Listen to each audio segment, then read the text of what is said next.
السلام علیکم ورحمۃ اللہ. بہت بہت شکریہ میرے دوستو.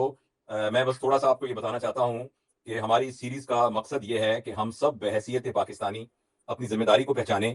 بہت سے کام ہیں جو حکومت کے کرنے کے ہیں اور بہت ضروری کام ہیں، اور اس سلسلے میں بھی ہماری توقع ہے کہ وہ بھی کام اس طریقے سے ہوں گے جس طریقے سے ہونے چاہیے. لیکن اس کے ساتھ ساتھ فرد کو اور پھر افراد کے ملنے کی وجہ سے جو ایک معاشرہ بنتا ہے، ان کی بھی ایک ذمہ داری ہے کہ وہ کس طریقے سے اپنے معاشرے کی بہبود کے لیے اپنی کنٹریبیوشن کر سکیں. تو ہماری اس پروگرام ہم پاکستان کی پہلی ایپیسوڈ جو ہیں وہ ہمارے یوٹیوب چینل پر موجود ہیں. اس میں ہم نے ڈفرنٹ موضوعات پر ڈسکس کیا، بات کی. جو موضوع آج چل رہا ہے وہ یہ ہے کہ کس طریقے سے صحت کی سہولیات ہمارے ہر شہری تک پہنچے. یہ نہ صرف ہر شہری کا حق ہے، بلکہ یہ ہے کہ یہ حکومت کی بھی ذمہ داری ہے کہ یہ جو سروسز ہیں وہ یہ پرووائڈ کرے. تو اس سلسلے میں 2 پروگرام ہم کر چکے ہیں. آج کا پروگرام ایک بہت خاص نوعیت کا ہے، کیونکہ اس میں جہاں حکومت نے کچھ کرنا ہے، جہاں ہیلتھ ڈپارٹمنٹ نے کچھ کرنا ہے اور باقی یعنی اداروں نے کرنا ہے، وہاں ایک افراد کی بھی بہت ذمہ داری ہے. جیسا کہ آپ کے علم میں ہے کہ علاج کے سلسلے میں ایک تو یہ ہے کہ بیماری ہو گئی تو اس کا علاج ہوگا. ایک یہ ہے کہ بیماری کو بہت ارلی سٹیج کے اوپر ہم پکڑ لیں تو اس سے بھی نہ صرف یہ ہے کہ صحت کی سلسلے میں بہت زیادہ فائدہ ہوتا ہے، بلکہ حکومت یعنی جو اس پہ پیسے اور وسائل خرچ ہوتے ہیں وہ بھی کم ہوتے ہیں. مگر آج ہمارے دوست ڈاکٹر نصر محمود صاحب، یہ جو پریونشن کی کا یہ آسپیکٹ ہے کہ ہم اس طریقے کا طرز زندگی گزاریں کہ جس سے ہمیں بیمار ہونے کے چانسز بہت زیادہ کم ہو جائیں، یعنی جس کو ہم پرائمری پریونشن کہتے ہیں، ابتدائی پریونشن، بچاؤ، وہ کیسے کیا جا سکتا ہے. تو آج کا موضوع یہ ہے. تو اس لیے میں تمام دوستوں سے گزارش کروں گا کہ اس کو توجہ سے سنیے. اس میں بہت سے کام ایسے ہوں گے جو ایکچولی ہماری اپنی انفرادی ذمہ داری بھی ہے اور پھر معاشرے کی بھی ذمہ داری ہے. تو اس سلسلے میں بس اب فورم اوپن ہے، تو بسم اللہ کیجیے. علی اکبر صاحب آپ کچھ کہنا چاہیں ابتدائی طور پر، اور پھر نصر صاحب انشاءاللہ تفصیل سے ہمیں اس کے بارے میں بتائیں گے. جاوید، آج کا موضوع تو ہم نے سننا ہے. بیسیکلی میں تو مطلب نصر کے ساتھ جو مختلف مختلف حوالوں سے انٹریکشن ہوتا رہتا ہے. نصر تو ایک کہہ لیں آپ ہر وقت round the clock teaching mode میں رہتا ہے اور ڈسکشن کے موڈ میں، یعنی سننے کے اور سنانے کے موڈ میں ہوتا ہے. امریکہ جو نیو یارک میں نے کچھ وقت گزارا ہے نصر کے ساتھ، اپنا یہاں ڈیلس آ گیا اپنی بیٹی کے پاس، تو اس میں آئی ریئلی انجوائڈ. تو اب آج کا جو ایپیسوڈ ہے اس میں تو ہم وہ ساری باتیں سنیں گے، اور کہہ لیں کہ جو میں نے پہلی دفعہ سنی ہے، بالکل پہلی دفعہ، وہ آئیڈیاز اتنے کمال کے ہیں کہ we should not waste time. میں بھی تھوڑا ہمارا آج کا جو سیشن ہے وہ تھوڑا مختصر ہو جائے، کیونکہ زیادہ تر نصر سے ہم نے بیسک آئیڈیاز جو ہیں، بڑے آئیڈیاز لینے ہیں، اور اس کے بعد پھر ہم جیسے ہی حالات اللہ کرے ہمارے ملک کے ٹھیک ہو جائے تو پھر ہم اس کے اوپر سوچ رہے ہیں کہ ایک سیریز کریں اگر ہو سکے تو over to Nasr. Thank you Ali and thank you Javed. میرا خیال یہ کہ اس وقت پاکستان میں تو کائنڈ آف ایک ہیجانی کیفیت ہے. مجھے نہیں پتا کہ اس ہیجانی کیفیت میں کوئی شخص ہمارے اس ولاگ کو کتنے غور سے سن سکتا ہے. ڈسٹریکشن کا ایک اوشن ہے جس میں ہر لمحے آدمی ڈسٹریکٹ ہوتا رہتا ہے خبروں سے اور اپنی پرسنل لائف سے. تو ایسے میں کسی بات کو سننا اور پھر اس پہ غور کرنا اور اس کو رجسٹر کرنا اور پھر اس پہ عمل کرنے کی ٹھاننا کتنا کٹھن کام ہے. میرا خیال ہے شاید آج کی زندگی کا سب سے کٹھن کام ہے. لیکن یہ جو ہیلتھ کی بات ہے نا جی، عام طور پر لوگ ہیلتھ کو میجر کرتے ہیں number of hospitals, number of patients treated, number of doctors and nurses اور ٹیکنالوجی، اس کا کتنا حصہ اور پھر اس میں بجٹ کا کتنا حصہ خرچ ہو رہا ہے. حالانکہ ہمارے جیسے ملک میں جو ہیلتھ کا فوکس ہونا چاہیے وہ پرائمری پریونشن ہے، کیونکہ وہ باقی ساری چیزیں بہت مہنگی ہیں. لیکن اگر ایک شخص کو بیماری ہی نہ ہو تو دیکھیے، اگر بیماری نہ ہونا جو ہے یہ ایک بڑا سادہ سا اوور سمپلیفائڈ سینٹینس ہے، لیکن پرائمری پریونشن کا مطلب ہے جو کرونک ڈیزیزز ہیں، جو ایسی ڈیزیزز ہیں جو انسان کے اپنے ہاتھوں سے بنتی ہیں، یعنی کوئی کنجینیٹل نہیں ہے یا کوئی چوٹ ووٹ لگ گئی وہ نہیں ہے، بلکہ انسان جس طرح زندگی گزارتا ہے اس سے اس کی زندگی میں جو کرونک ڈیزیزز آتی ہیں. تو آج کا جو لائف سٹائل ہے وہ تو ان کرونک ڈیزیزز کو ہی جنم دیتا ہے. بیسیکلی ہمارا یعنی اس کو احاطہ کرنا بڑا مشکل ہے، لیکن کوشچن یہ ہے کہ پہلے ہمیں ڈیفائن کر لینا چاہیے کہ وہ ہیلتھ ہے کیا چیز جس کو ڈیسٹینیشن بنا کے ہم چلیں. تو ہیلتھ بیسیکلی جسے ویل بینگ بھی کہا جاتا ہے، اور اسے بڑے ایبسٹریکٹ سینٹینسز میں لوگ استعمال کرتے ہیں کہ سمجھ نہ آنے پائے، کیونکہ پرائمری پریونشن آج کی میڈیسن کا گول نہیں ہے، بلکہ آج کی میڈیسن کا گول ہے ارلی ڈیٹیکشن یعنی سیکنڈری پریونشن. تو ہمارے جیسے ملک میں بیسیکلی اس پہ فوکس بنا کے کیا جا سکتا ہے، لیکن کون کرے گا؟ کیا فرد کرے گا، کیا گورنمنٹ کرے گی، یا ان دونوں کے درمیان کوئی سسٹم ایسا بنے گا جس سے آٹومیٹکلی ایک ٹرینڈ بن جائے گا؟ تو اس میں میرا خیال ہے کہ سب سے پہلی چیز ڈیفینیشن ہے. مجھے نہیں پتا علی، آپ ورلڈ ہیلتھ آرگنائزیشن کے ڈفرنٹ اس میں کام کرتے رہے ہیں، تو ورلڈ ہیلتھ آرگنائزیشن ہیلتھ کو کیسے ڈیفائن کرتا ہے؟ میرلی جو ہے نا، اس میں فزیکل، مینٹل، سائیکولوجیکل انوائرمنٹ بھی ہم نے شامل کر دیا ہے. اس ویل بینگ کو نا سمپلیفائڈ کر کے میں بتا رہا ہوں، اس کو ہم ہیلتھ ڈیفائن کرتے ہیں. مجھے بھی اگر اجازت دیں تو میں نے اصل میں جی، اس جی، پروگرام کی تیاری کے لیے ڈکشنری سے دیکھا تھا، تو اس نے WHO نے لکھا ہے کہ it is a state of a complete physical mental emotional well being and not merely absence of the disease. یہ لفظ تھے. اب اس میں ایک لفظ ویل بینگ آیا تو سوال یہ کہ ویل بینگ کیا چیز ہے؟ ٹھیک ہے ہاں، اس کا بھی کوئی آبجیکٹو کرائٹیریا ہونا چاہیے کہ وہ فزیکل کیا ہوگا، ایموشنل کیا ہوگا، تو وہ پلیز آپ بتائیے، پلیز اس کو کیجیے ڈیفائن. اصل میں جی انسان کی لیکن اس ڈیفینیشن میں جاوید اور نصر دیکھیں نا، not merely absence of the disease, جی بات وہی سیکنڈری پریونشن پہ آ گئی. جی تو میری جو آرگنائزیشن یا ایکس آرگنائزیشن ہے وہ بھی ڈیزیز کو ڈینائی نہیں کر رہی، لیکن آپ ویل بینگ سے بالکل ڈیزیز کی ایبسنس کی بات کریں، جو میری سمجھ آئی ہے. جی اچھا ایسے ہے جی کہ دیکھیں جو ڈیزیز کا لیبل ہے وہ تو اس وقت لگتا ہے بندے پر جب کوئی لیبز اب نارمل نظر آنے لگ جائیں یا کوئی بندہ بہت زیادہ اوور ویلمنگلی کوئی سمٹم اس کو ایسا ہو جائے. دیکھیں ویل بینگ جو ہے وہ بیسیکلی انسان کی 3 صفات کا ہے. پہلی صفت اس کے سمجھنے کی ہے، cognitive ability to understand, to reach a conclusion, to reach a judgment. یہ ایک صفت ہے ایک انسان کی جو جس سے وہ ڈیفائن ہو سکتا ہے، اس کی ویل بینگ ضروری ہے. دوسری صفت اس کی ability to distinguish between right and wrong. جس کو بھی وہ رائٹ اینڈ رانگ سمجھتا ہے وہ کتنا کرسپ ہے اس کے ذہن میں، یہ دوسری ابیلٹی ہے. اور تیسری ابیلٹی ہے اپریشیٹ بیوٹی. یہ 3 صفات ایک انسان کی جو ہے ویل بینگ کو ڈیفائن کرتے ہیں. But these 3 characteristics are carried by his physicality.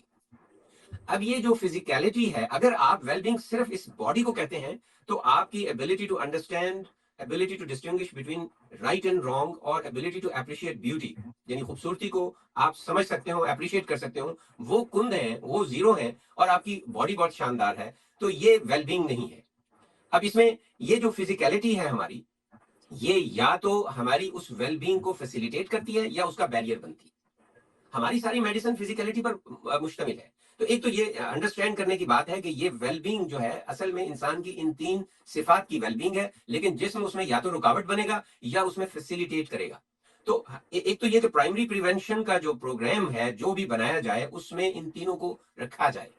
ایک تو یہ بات ہو گئی. دوسری بات یہ کہ پرائمری پریونشن کی یہ باتیں ہو سکتا ہے فلسافیکل ہوں، ایک عام آدمی کو کیسے پتہ چلے، اس کو کیسے سمجھایا جائے. میرا خیال ہے کہ یہ باتیں جو پرووائڈر ہیلتھ کیئر پرووائڈر ہے اس کے ذہن میں ہونی چاہیے، جو ایجوکیٹر ہے اس کے ذہن میں ہونی چاہیے، اور اس کے بعد عام لوگوں تک اس کو کیسے پہنچایا جائے. اس میں 2-3 ایریاز ہیں جس پہ کام کیا جا سکتا ہے. ایک تو ظاہر ہے جو ہم اپنے جسم کے اندر ڈالتے ہیں، چاہے وہ ہماری تھاٹس ہیں یا ہماری فوڈ ہے یا جو کچھ ہم پیتے ہیں وہ، اور دوسری ہماری موبلٹی ہے، ایکسرسائز ہے، اور تیسری ہماری سلیپ ہے.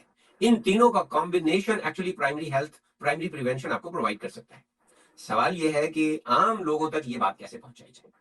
اس کے لیے میرے ذہن میں یہ آتا ہے کہ وہ جو پرائمری کیئر گورنمنٹ کا حصہ ہے جس نے ہیلتھ کارڈ دینا ہے، اگر وہ ہیلتھ کارڈ کے ساتھ کچھ شرط لگا دے، کچھ انسینٹیوائز کرے، کیونکہ عام آدمی صرف نیڈ سے موٹیویٹ ہوتا ہے، وہ تقریروں سے اور لیکچر سے اور سوشل میڈیا کی انفارمیشن کی بھرمار سے اس کی کوئی عمل میں اضافہ یا کمی نہیں آتی، وہ صرف اپنی نیڈ سے موٹیویٹ ہوتا ہے. تو اگر اس کے ساتھ یہ رکھا جائے کہ آپ کو ہیلتھ کارڈ اس صورت میں ملے گا اگر آپ نے یہ کورس پرائمری پریونشن کا کیا ہوا ہے، بڑا مختصر سا کورس، وہ کورسز جو ہیں وہ سارے بیسک ہیلتھ یونٹ پہ جو ہے اویلیبل ہوں، وہ آن لائن آج کل کی ٹیکنالوجی کی مدد سے کیے جا سکتے ہیں، وہ جو ہے ڈاکٹر کو سمجھائے جا سکتے ہیں. اور اس طرح ہمارا جو میسز کا مین پرابلم ہے کہ اپنی ہیلتھ کے لیے وہ خود ریسپانسیبل ہیں، اپنی اس میں ریسپانسبلٹی کو فیل کریں اور اس کی سمپل چیزوں کو ان کو پتا ہو. تو میرا خیال یہ ہے کہ اس سے ہیلتھ کارڈ جو ہم دیتے ہیں ایک بندے کو کہ جی اتنے لاکھ آپ خرچ کر سکتے ہیں، آپ کی ہیلتھ پر ہو سکتا ہے، اس کے ساتھ فرد کی ذمہ داری اس میں کپل ہو جاتی ہے، ساتھ ہو جاتی ہے. نظر جو آپ بات کر رہے ہیں وہ ہے ایک ٹریننگ پروگرام ہے نا، جی. سے تو آپ نے بیسک ہیلتھ یونٹ کا نام لیا ہے. ہم بیسک ہیلتھ یونٹ کو نہیں مانتے. ہم کہتے ہیں کہ 50,000 پورے ملک میں جی پی چاہیے 5,000 کی پاپولیشن کے اوپر. تو یہ ٹریننگ پروگرام بہت اچھا آئیڈیا ہے کہ ان کو پہلے وہ جو 50,000 جی پی ہم ریکروٹ کریں گے ان کو ہم یہ ٹریننگ دیں گے، وہ پھر اپنے اس 5,000 کی پاپولیشن کے کلسٹر کو یہ سارا ٹریننگ پروگرام دیں گے.